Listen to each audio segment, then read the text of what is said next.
masalah saya yang berjudul Analisis Faktor dalam Pemilihan Program Studi Kasus pada Mahasiswa Program Studi Tadris Ilmu Pengetahuan Sosial FTIK UIN Kiai Haji Ahmad Siti Jember dengan dosen pengampu Ibu Novita Nurul Islami SPD MPD. Baik, di sini saya akan menjelaskan tentang latar belakang saya. Kehidupan manusia selalu berubah, sebagian besar karena kemajuan ilmu, pengetahuan, dan teknologi. Setiap hari ini adalah perubahan zaman yang membuat orang harus beradaptasi dengan lingkungannya. Mereka kemampuan beradaptasi meningkatkan kemungkinan bertahan hidup. Tidak semua orang memiliki kemampuan untuk berdamai dengan zaman. Globalisasi ini hanya memiliki dampak positif pada kehidupan manusia pada umumnya, seperti halnya dua sisi mata uang, tetapi juga memiliki dampak negatif. Salah satu dampak negatifnya adalah membuat orang tertinggal dan tidak siap untuk menghadapi tantangan. Pendidikan adalah oase yang tepat untuk meningkatkan kualitas sumber daya manusia yang akan meningkatkan kualitas hidup bermasyarakat, sehingga masyarakat dapat dipersiapkan untuk bertahan hidup dan bersaing. Di pasar global, pendidikan membina seseorang untuk mengembangkan bakat, minat, dan intelektualnya untuk berkarir di masa depan, memberikan pengetahuan, keahlian, dan keterampilan yang diperlukan untuk bertahan hidup di dunia ini. Di Indonesia ada beberapa jenjang pendidikan formal berdasarkan pasal 12 dengan pasal 22 USPN nomor 2 tahun 1989. Ketentuan tentang jenjang pendidikan terdiri dari pendidikan dasar, pendidikan menengah, pendidikan prasekolah atau TK dan PAUD. Pendidikan tinggi seperti yang disebutkan di atas adalah jenjang pendidikan tingkat akhir di mana siswa meningkatkan pengetahuan dan memperoleh banyak pengalaman sebagai untuk bekerja di masa depan. Menurut Undang-Undang Nomor 16 Nomor 2 Tahun 1989 tentang Pendidikan Nasional dan Pasal 2 Peraturan Pemerintah Nomor 30 Tahun 1990 tentang Pendidikan Tinggi. Tujuan dari pendidikan tinggi yaitu yang pertama untuk menyiapkan siswa untuk menjadi anggota masyarakat yang memiliki kemampuan akademik dan sangat profesional untuk menerapkan pengembangan atau menciptakan teknologi seni atau ilmu pengetahuan. Untuk yang kedua yaitu mengembangkan dan menyebarkan seni teknologi dan ilmu pengetahuan serta berusaha untuk menggunakan untuk meningkatkan kualitas hidup masyarakat dan juga memperkaya kebudayaan bangsa. Untuk yang ketiga yaitu Untuk yang kedua yaitu identifikasi masalah saya berdasarkan latar belakangnya yang disebutkan di atas.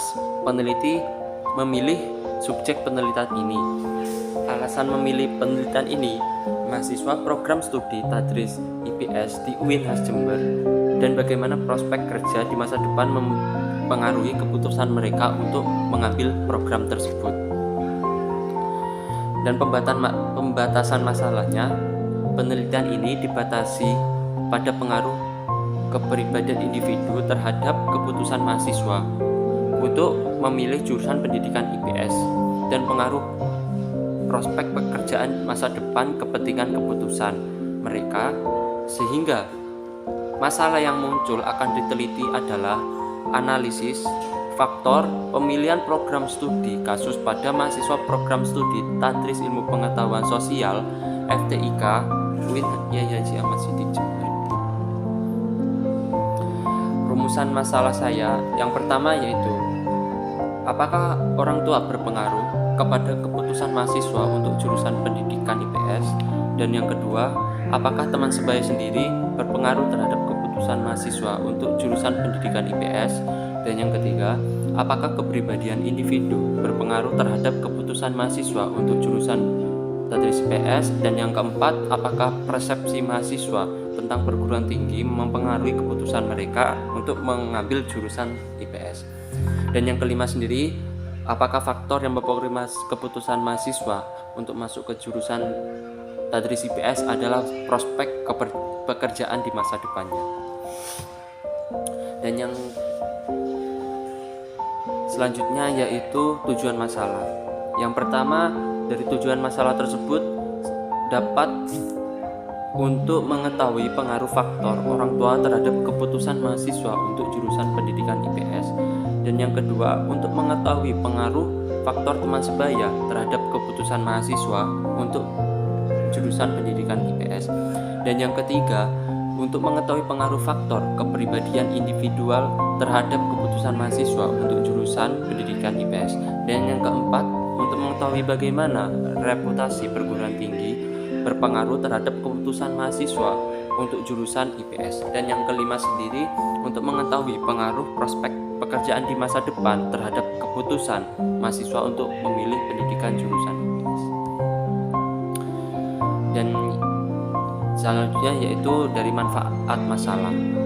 Hasil penelitian ini diharapkan untuk memberikan manfaat sebagai berikut. Yang pertama, untuk manfaat teoritis. Studi ini memberikan bagian dari kekayaan keilmuan pendidikan yang tepat dimanfaatkan untuk pengembangan teoritis baru. Dan yang kedua, manfaat praktis, untuk menjadikan mahasiswa sebagai panduan pengembangan penelitian tambahan. Yang kedua, sebagai referensi untuk meningkatkan motivasi, meningkatkan belajar di perguruan tinggi berdasarkan faktor-faktor yang mempengaruhinya. Bab yang kedua yaitu kajian teori, kerangka pikir, dan hipotesis. Kajian teori yang pertama untuk mengembangkan karir mahasiswa. Dan yang kedua untuk mengambil keputusan. Dan yang ketiga, faktor-faktor mempengaruhi perkembangan karir itu sendiri. Untuk selanjutnya yaitu kerangka pikir. Seseorang dapat dipengaruhi oleh banyak hal membuat keputusan. Ini berasal dari dalam diri seseorang dan di luar diri seseorang. Salah satunya adalah saat memilih jurusan perguruan tinggi. Memilih jurusan dari berbagai pilihan, jurusan yang ada tidak mudah bagi siapapun yang memiliki sedang menempuh pendidikan itu sendiri. Ia karena belajar di perguruan tinggi tidak hanya memberikan pengetahuan, tapi juga membantu Anda merencanakan pekerjaan atau profesi Anda di masa depan. Menurut Berg, ada beberapa faktor yang mempengaruhi keputusan seseorang untuk mengambil jurusan itu sendiri. Yang pertama yaitu orang tua, yang kedua teman sebaya atau gender, yang ketiga kepribadian individu, dan yang keempat prospek lapangan pekerjaan itu sendiri. Untuk selanjutnya yaitu hipotesis. Hipotesis dari penelitian ini yaitu hipotesis yang diuji dari statistik. Hipotesis ini berbentuk dasar atau memiliki statement yang menyatakan bahwa variabel independent X tidak mempengaruhi variabel dependent, atau tidak ada hubungannya variabel X dan variabel Y yang diteliti. Hipotesis 0 ini dibuat kemungkinan besar untuk ditolak. Dengan demikian, jika hipotesis 0 ini tidak ada dalam arti bahwa hipotesis itu ditolak, maka dapat disimpulkan bahwa variabel X dan Y tidak ada memiliki pengaruhnya. Untuk selanjutnya yaitu metodologi penelitian. Tempat dan waktu penelitian tersebut dilakukan di Universitas Islam Negeri Kiai Haji Ahmad Siddiq Jember, mahasiswa jurusan Tadris IPS angkatan 2021 di Fakultas Ilmu Tarbiyah dan Ilmu Keguruan. Adalah subjek penelitian ini. Penelitian ini dilakukan dari jurusan Tadris IPS untuk mempengaruhi faktor-faktor mempengaruhi keputusan siswanya untuk mengambil jurusan IPS. Penelitian itu akan dimulai pada awal bulan November 2023. Bab keempat dari hasil penelitian dan pembahasannya yaitu yang pertama, gambaran umum jurusan Tadris IPS UIN Kiai Haji Ahmad Siddiq Jember, Fakultas Ilmu Tarbiyah dan Ilmu Keguruan UIN Kiai Haji Ahmad Siddiq Jember. Saat ini memiliki jurusan IPS yang secara historis didirikan pada tahun 2015. Pada saat itu, jurusan pendidikan IPS digabungkan dengan jurusan yang terdiri dari bidang ilmu sosial dan ilmu matematika. Menurut surat keputusan Direktur Jenderal Pembinaan Kelembagaan Agama Islam, UIN Kiai Haji Ahmad Siddiq Jember memiliki program studi yang disebut Program Studi Tadris Ilmu Pengetahuan Sosial. Visi dan misi Prodi IPS sebagai berikut. Yang pertama, memberikan pelajaran abad 21 memiliki makna program studi Tadris IPS, menggabungkan literasi, kemampuan pengetahuan, kemampuan keterampilan dan perilaku serta penguasaan teknologi dalam penyelenggaraan pendidikan dan pembelajaran IPS. Yang kedua, berbasis nilai-nilai keislaman, memiliki makna program studi Tadris IPS dalam menyelenggarakan pendidikan dan pembelajaran, menjadikan nilai-nilai bersumber dari Al-Quran dan Al-Hadis sebagai dasar pijakannya. Yang ketiga, berbasis kearifan lokal, memiliki makna program studi Tadris IPS dalam melaksanakan pendidikan, pembelajaran mengaitkan dengan pengetahuan, kepercayaan, norma, adat, istiadat, kebudayaan lokal sebagai bentuk kekayaan, warisan tempat yang dipertahankan sebagai sebuah identitas serta pedoman yang bertindak secara tepat dalam kehidupannya.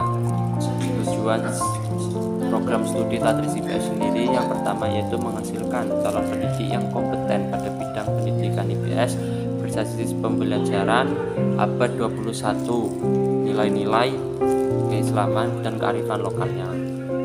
Yang kedua, menghasilkan penelitian dan memanfaatkan hasil penelitiannya. Yang ketiga, menghasilkan pengabdian kepada masyarakat terutama pada bidang pengembangan pendidikan IPS berbasis pembelajaran abad 21, nilai-nilai keislaman dan kearifan lokalnya. Yang keempat, terlaksananya kerjasama dengan instansi lain baik lokal, regional, nasional, dan internasional. Yang keempat yaitu hasil dan penelitian sendiri. Selain menyebarkan angket, peneliti juga mendapatkan data dalam penelitian melalui wawancara. Hal ini dilakukan untuk meningkatkan temuan yang tidak dapat diketahui hanya dengan menyebarkan angket. Sebanyak 3 angket mahasiswa yang diwawancarai menggunakan metode wawancara semi terstruktur. Seperti yang pertama, mereka masih dapat mempelajari mata pelajaran geografi dalam pembelajarannya. Sebaliknya juga dari responden tersebut yang berasal dari jurusan IPA memilih program studi IPS sebagai pilihan terakhir mereka saat ujian perguruan tinggi. Yang kedua, seorang responden menjawab pertanyaan tentang mengapa memilih jurusan IPS karena mereka merupakan lanjutan dari jurusan IPS yang dia ambil dari sekolah SMA-nya. Alasan masuk jurusan IPS tersebut karena kontinu yang dari jurusan di SMA juga jurusannya IPS, maka dari itu ia ingin melanjutkan jurusan IPS di UIN Kiai Haji Ahmad Siddiq Jember. Untuk selanjutnya persepsi mahasiswa tentang tempat belajar saat di perguruan tinggi dipengaruhi oleh citra perguruan tinggi mereka. Dalam wawancara tentang citra UIN Kiai Haji Ahmad Siddiq Jember, responden menyatakan bahwa meskipun ada beberapa masalah, UIN Kiai Haji Ahmad Siddiq memiliki reputasi yang baik. Mereka juga sangat senang dapat menjadi bagian akademisi karena UIN Kiai Haji Ahmad Siddiq Jember termasuk PTN dengan biaya yang rendah, terlepas dari kenyataan bahwa mayoritas dari mereka tidak memilih minat Jember saat ujian pertamanya. Yang kedua, tanpa diragukan lagi, salah satu faktor mempengaruhi keputusan mahasiswa untuk memilih jurusan pendidikan IPS karena prospek lapangan pekerjaan. Sebagian mahasiswa percaya bahwa menjadi guru IPS menjadi peluang yang baik daripada untuk selanjutnya yaitu kesimpulan dan saran. Kesimpulan, fokus penelitian ini mengetahui bagaimana orang tua dan teman sebaya atau gender atau keberadaan citra perguruan tinggi dan prospek kerja mempengaruhi keputusan mahasiswa untuk memilih program studi IPS di UIN Kiai Haji Ahmad Siddiq Jember. Menurut hasil penelitian uji hipotesis dengan analisis berganda, terdapat 2 faktor yang mempengaruhi keputusan mahasiswa untuk memilih jurusan IPS. Di antaranya yaitu faktor yang berpengaruh terhadap kepribadian individu, yang kedua faktor terhadap prospek kerja di jurusan tersebut, yang ketiga faktor orang tua, yang keempat dari faktor gender yang berpengaruh. Dari saran saya ini berdasarkan penelitian ini, yang pertama menggunakan berbagai informasi seorang mempertimbangkan saat memilih jurusan perguruan tinggi. Yang kedua, jurusan apa yang dipilih, kemudian mereka dapat belajar sebanyak mungkin selama pendidikan perguruan tinggi, karena kesuksesan dalam karir adalah tanggung jawab setiap orang. Yang ketiga, tidak diragukan lagi motivasi penting adalah prospek kerja. Oleh karena itu, saat membuat keputusan, Anda juga mempertimbangkan pekerjaan yang layak setelah perguruan tinggi. Begitu saja yang saya sampaikan. Bila ada kurang, mohon maaf. Assalamualaikum.